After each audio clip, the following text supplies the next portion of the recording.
You've probably heard all the noise from the political arena and assumed that whoever shouts loudest must be the one shaping our future. When you scan the headlines dominated by Donald Trump's erratic, forceful, and undeniably magnetic presence, it's natural to think the story of our era is simply about American power asserting itself chaotically across a nervous world.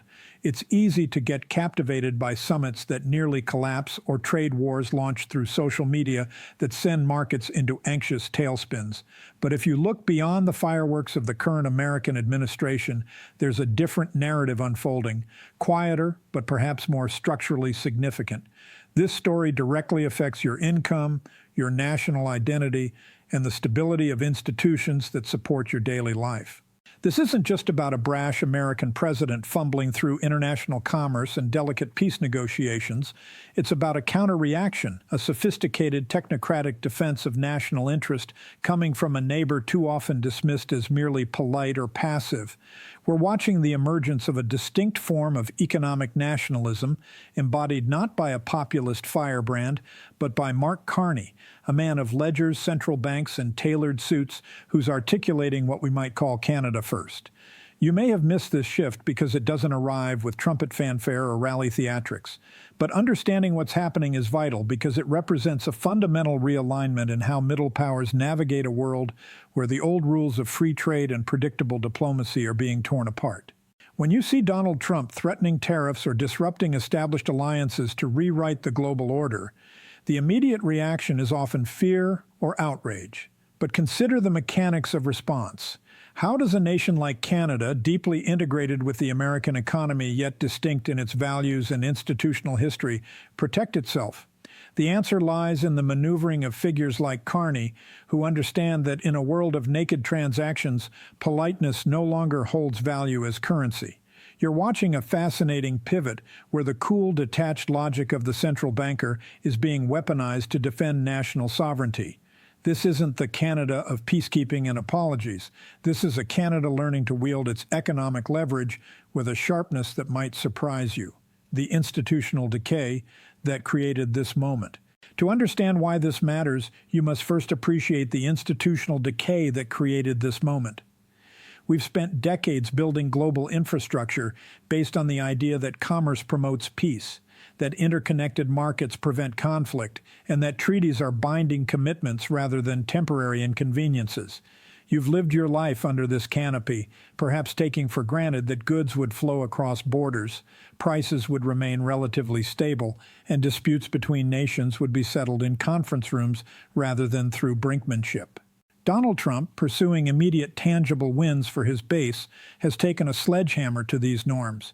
His approach to trade is mercantilist, viewing every exchange as a zero-sum game where for America to win, someone else must lose.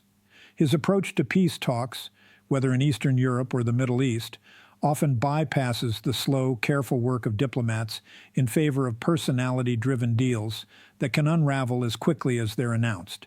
But here's where the story gets interesting for you. While Trump stumbles, encountering the friction of reality that resists simple slogans, supply chains that cannot be easily rerouted, allies who refuse to be bullied, and adversaries who play the long game, Mark Carney is stepping into the void with a proposition that's both radically pragmatic and deeply protective. He's suggesting that if the world is going to be one of competing nationalisms, then Canada must have a nationalism of its own, one grounded not in grievance but in competence. What Canada First really means.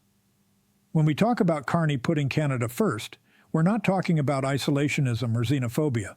We're talking about a strategic hardening of the Canadian position. You need to see this as a shift from a defensive crouch to an offensive stance in economic diplomacy. It's a recognition that reliance on American benevolence is a relic of a bygone era. You might be asking yourself how a man who spent years in London and Ottawa managing interest rates and worrying about inflation targets becomes the face of this new assertiveness. The answer lies in the nature of modern power. In the 20th century, power was often measured in battleships and battalions. Today, while military strength remains relevant, the true battlegrounds are often found in carbon border adjustments, digital service taxes, and the control of critical minerals. These are the levers that Carney understands intimately. While Trump focuses on the visible symbols of trade like steel and cars, Carney is looking at the plumbing of the global economy.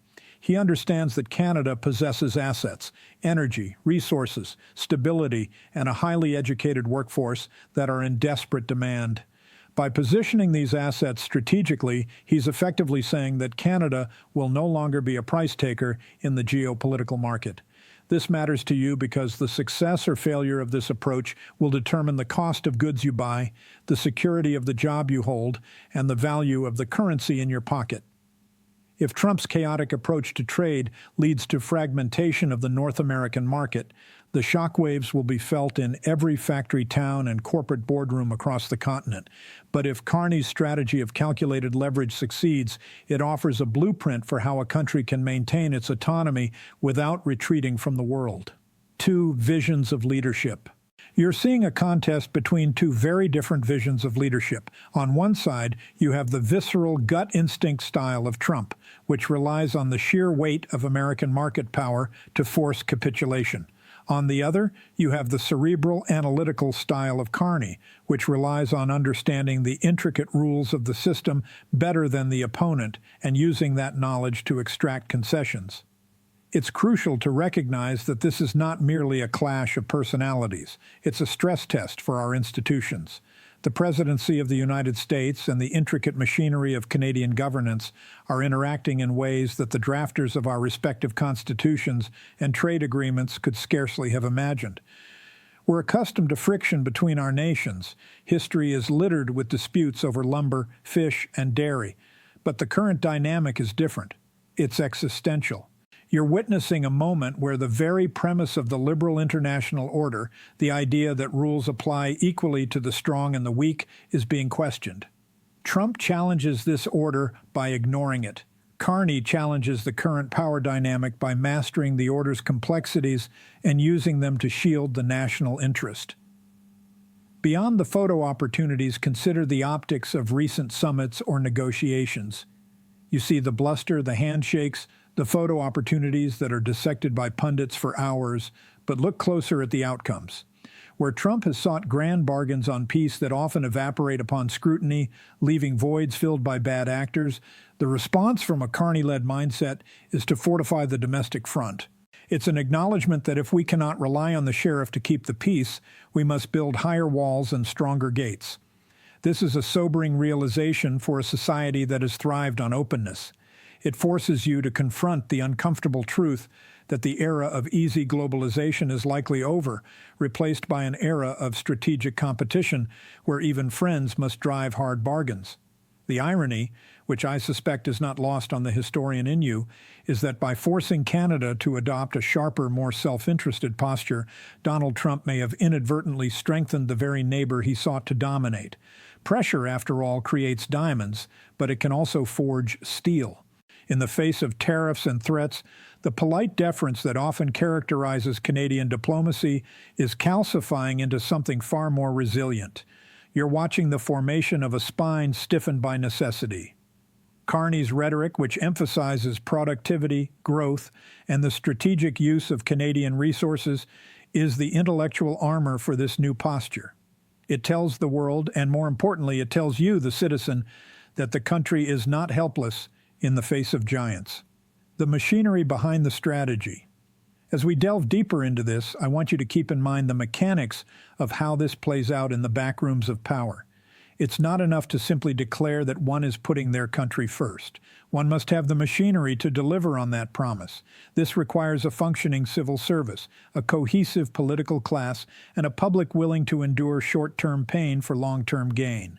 Trump's stumbling, his inability to focus on details, his tendency to alienate the very experts who could implement his vision provides the opening.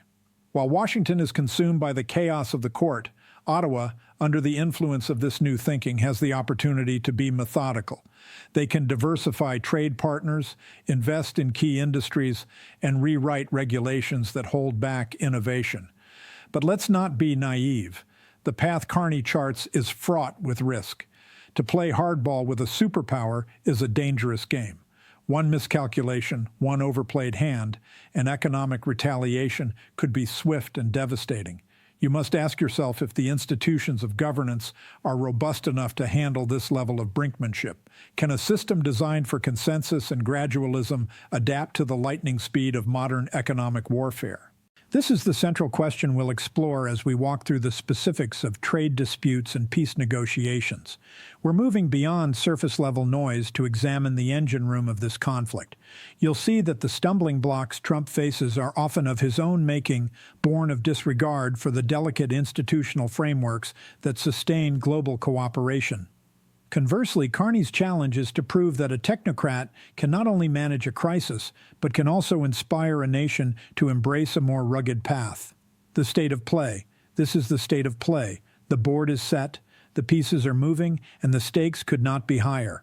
We're not just talking about the price of aluminum or the wording of a communique. We're talking about the future of the North American partnership and the viability of the democratic West in a time of deep uncertainty. You are a participant in this drama whether you chose to be or not, because the outcome will shape the world your children inherit. So let's look closely at the details, at the machinery of trade and the whispers of diplomacy, to understand how a polite neighbor is learning to bare its teeth. What actually happened? Let's be precise about what has actually transpired in recent days. It's in the details of the news cycle that the true shape of this confrontation reveals itself. You've likely seen the headlines regarding Donald Trump's latest foray into international peacemaking, a spectacle that promised a grand resolution to entrenched conflicts, but delivered instead a masterclass in confusion. We saw the former president and current disruptor-in-chief attempt to shortcut the arduous process of diplomatic negotiation, betting that personal charisma could substitute for substantive agreement. The result was not a treaty, but a stumble, a public rebuff from foreign leaders who, it turns out, are less susceptible to flattery than the marquee at a Trump hotel might suggest. Simultaneously, on the trade front, we witnessed a renewal of threats regarding tariffs, a blunt instrument wielded with the subtlety of a cudgel against allies and adversaries alike, shaking the confidence of markets that crave above all else predictability. In stark contrast to this cacophony, Mark Carney, the former governor of two G7 central banks, stepped forward not with a tweet, but with a doctrine. He has articulated a vision that co-opts the very language of nationalism. The phrase "Canada first" has been uttered, though with a distinctly different accent, and repurposed it for a liberal democracy. What's officially happened here is a pivot point. Carney has signaled that the Canadian strategy is shifting from reactive appeasement to proactive economic fortification. He's arguing that in a world where peace talks stall and trade wars loom, a nation's only true defense is its own domestic economic vitality. This is the core event you must grasp, the collision of a worldview based on transactional chaos with one based on calculated, almost ruthless competence. Defining the terms. To understand the gravity of this, we must pause and define the terms of engagement, for they are often obscured by the fog of partisan rhetoric. When we speak of trade in this context, we're not merely discussing the exchange of lumber for dairy. We're discussing the rules-based international order, a phrase that may sound like dry diplomatic jargon to you, but which is in reality the operating system of your prosperity. It's the complex web of treaties, tribunals, and norms established largely by the United States after the Second World War, designed to ensure that might does not automatically make right. Trump's stumbling is a symptom of his desire to dismantle this operating system, to return to a state of nature where the strong do what they can and the weak suffer what they must. Carney's counterproposal, however, is not a nostalgic plea to return to the status quo, which he likely recognizes has gone forever. Instead, he's defining a new kind of industrial strategy. This is a concept that was once anathema to free market purists, implying as it did the heavy hand of government picking winners and losers. But in the current climate, Carney redefines it as the necessary alignment of public policy and private capital to secure national sovereignty. He's telling you that if Canada, or any middle power, wishes to survive the friction between a faltering American hegemon and rising authoritarian rivals, it must build an economy that is indispensable. It must possess resources, technologies, and skills that the world cannot afford to ignore, regardless of who sits in the Oval Office. how we got here. Now consider the background that brought us to this precipice. For generations, your civic life has been predicated on a silent bargain. Canada would be the polite, reliable neighbor, the Boy Scout of the international community, and in exchange the United States would provide the security umbrella and the open market that fueled your standard of living. You voted, paid taxes, and planned your retirement under the assumption that this relationship was immutable. The border was a line on a map, not a barrier to opportunity, but the tectonic plates began to shift long before the current headlines. The slow erosion of American industrial dominance, the rise of populist grievances in the Rust Belt, and the increasing skepticism toward global commitments created the fissures that Trump has exploited. We got here because we allowed our institutions to atrophy, mistaking the long peace for a permanent condition. We assumed that the logic of mutual benefit would always prevail over the passions of nationalism. We were wrong. The political culture in the United States has curdled into a form of combat where allies are treated with the same suspicion as enemies. This is the context in which Carney's intervention must be viewed. It's not an act of aggression. It's a belated awakening. The background story is one of a nation realizing that the lease on its security has expired and that the landlord is becoming increasingly erratic. Why you should care. So why should you, the voter in the suburbs or the business owner in the city, care about these high-level maneuvers? You should care because the failure of peace talks and the disruption of trade are not abstract geopolitical failures. They are direct threats to the stability of your community. When Trump stumbles on a peace initiative, global instability rises, supply chains fracture, and the cost of fuel at your local pump goes up. When he threatens a tariff, the factory down the road puts its hiring plans on hold. The mechanics of this dysfunction filter down to your kitchen table with frightening speed. Carney's argument, and the reason it's resonating even among those who might mistrust his elitist pedigree, is that the antidote to this vulnerability is found in productivity and growth. He's connecting the dots between the efficiency of a port in Vancouver or a tech hub in Kitchener-Waterloo and the nation's ability to say no to a bully. If you are economically weak, you have no choice but to accept the terms dictated by the strong. If you are strong, you have options. This is the connection to your civic life, the realization that economic policy is national security policy. Your hard work, your innovation, and your productivity are the raw materials of the nation's defense. The mechanics of disruption. This brings us to the mechanics of how this situation actually developed, the how it worked of our current predicament. It's easy to blame a single personality, to say that everything is the fault of one man's chaotic governance. But that would be intellectually lazy. The mechanism that allowed Trump to disrupt trade and peace talks so effectively is the immense concentration of power in the American executive branch, a feature of their system that has grown unchecked for decades. Congress, the body meant to regulate commerce, has largely ceded its authority, allowing the president to impose tariffs by decree under the guise of national security, a loophole that Trump has driven a truck through. On the flip side, the mechanism of Canada's vulnerability was a complacency born of success. The institutions of Canadian trade, the negotiators, the diplomats, the business councils, were optimized for a world of rules. They were excellent at adjudicating disputes within a framework, but they were ill-equipped for a street fight. Carney is attempting to retrofit this machinery. He's introducing a new set of incentives into the system, encouraging a shift from passive reliance on access to active cultivation of leverage. You're seeing a re-engineering of the state's approach to the economy, moving from a referee that ensures fair play to a coach that designs the plays. As we walk through this, visualize the boardroom where a Canadian CEO decides where to build the next plant. In the old world, the decision was simple. Build it where costs are lowest and access to the U.S. market is easiest. In the world Trump has made, that calculation is fraught with political risk. Carney is trying to change the variables in that CEO's spreadsheet. By advocating for aggressive investment in clean energy, for example, he's trying to create a gravitational pull that keeps capital and the jobs that come with it at home. He's trying to build a system where the Canada First logic is not just a slogan but a mathematical reality for those allocating capital. The contrast. The contrast is jarring. You have Trump, who operates by instinct, often ignoring the briefing books and the institutional memory of the State Department, stumbling because he refuses to acknowledge the complexities of the issues at hand. And you have Carney, the ultimate institutionalist, trying to use the deep machinery of the state and the market to insulate the country from those stumbles. It's a battle between the impulse to destroy institutions and the imperative to strengthen them.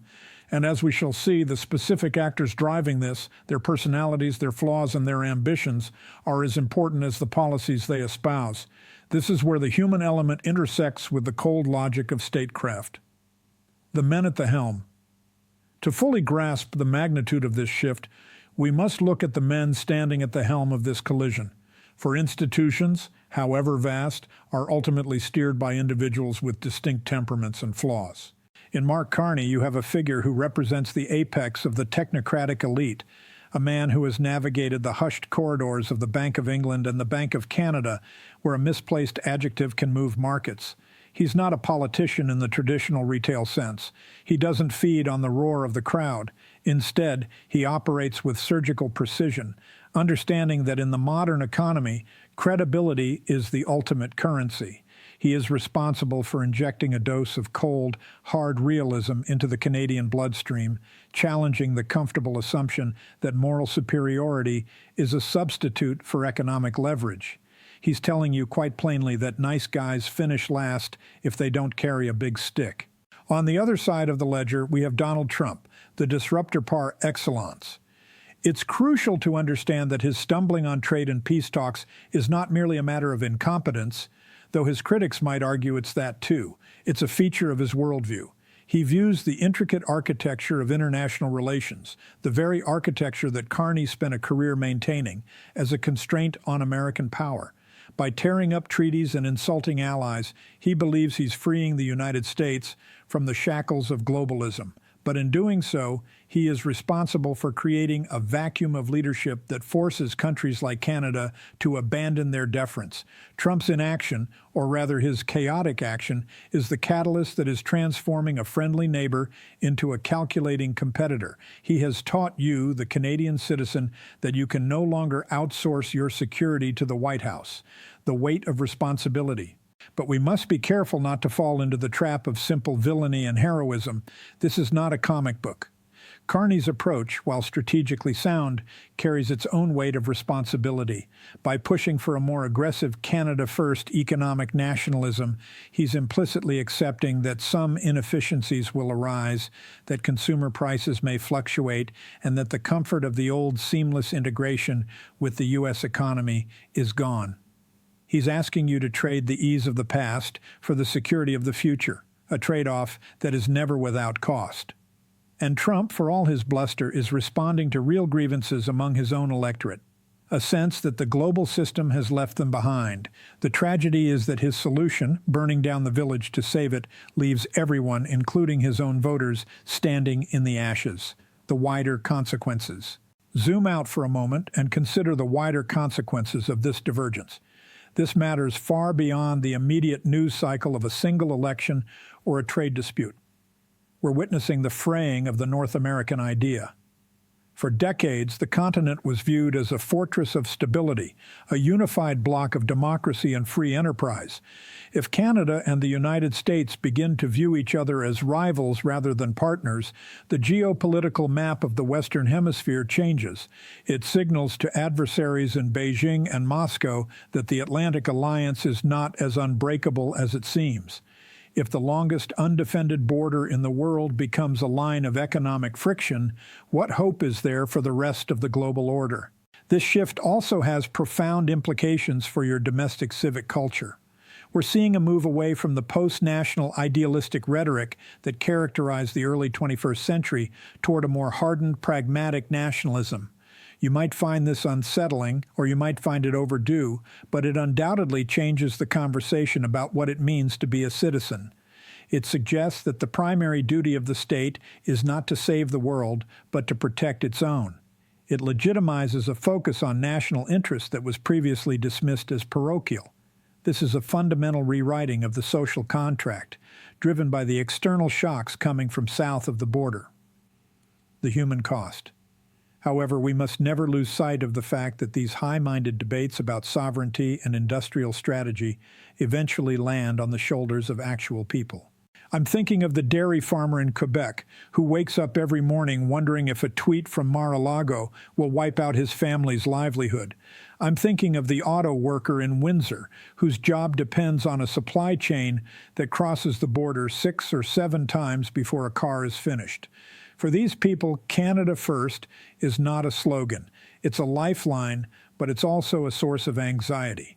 If Carney's strategy leads to a trade war, they are the ones who will be the casualties on the economic battlefield. We must also acknowledge the public servants, the trade negotiators, the consular officials, who are working double shifts to interpret the erratic signals from Washington. They're the unsung shock absorbers of this crisis, trying to translate the prose of diplomacy into the poetry of survival. To ignore the human cost of this institutional friction is to miss the point entirely. Politics is not a game played in the abstract. It's the mechanism by which we allocate pain and hope. Trump's stumbling inflicts real pain. Carney's strategy offers a tentative hope, but one that requires a collective tightening of belts. What this reveals about our structures. As we reflect on what this case reveals about our larger structural issues, we're confronted with a stark truth. Polarization is not just a domestic problem. It's a contagion that crosses borders. The division in American politics has exported instability to its neighbors. It forces us to ask whether our own institutions are resilient enough to withstand the pressure. We see that the gap between our ideals of open borders and free trade and the practice of survival is widening. It teaches us that in a time of decay, competence is the most radical quality a leader can possess. Nuance is essential here. It's possible to believe that the United States remains an essential ally while simultaneously believing that Canada must inoculate itself against American instability. These two truths can, and indeed must, coexist. We're learning that tradition, the tradition of the special relationship, must be tempered by the reform of our own economic engine. Liberty in this context means the liberty to chart one's own course, even if it means diverging from the path of a superpower. Accountability means recognizing that we cannot blame all our misfortunes on foreign leaders. We must look at our own house, our own productivity, and our own willingness to compete. Where this leaves you. So where does this leave you? You're watching a historical pivot, a moment where the polite nation decides to stop apologizing for its own existence. You're witnessing the end of innocence and the beginning of a more mature, if somewhat cynical, reality.